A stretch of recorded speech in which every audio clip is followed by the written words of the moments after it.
عددهم 14 طالبا. قادهم الاهتمام بالطاقة النظيفة إلى تشكيل فريق بحث أثمرت جهوده عن وضع تصور لتصميم سيارة صديقة للبيئة، سيارة ستزود بألواح تستقبل أشعة الشمس وتحولها إلى طاقة كهربائية، ومن المنتظر أن ينهي فريق البحث تصنيعها في يوليوز المقبل. السرعة القصوى للسيارة ستبلغ 90 كيلومترا في الساعة، وحمولتها 300 كيلوغرام، وطولها 3 أمتار ونصف المتر، وعرضها متر ونصف المتر، وارتفاعها نصف متر.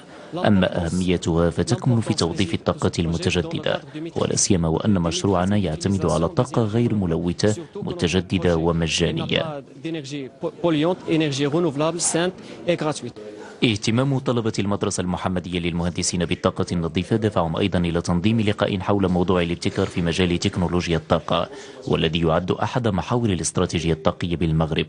البحث التطبيقي مهم جدا، والوزارة يعني نشأت معهد مختص في البحث التطبيقي، واللي تعطي منح للفرق ديال الباحثين ما بين الكليات أو مدارس المهندسين، وكذلك يعني مقاولات صناعية.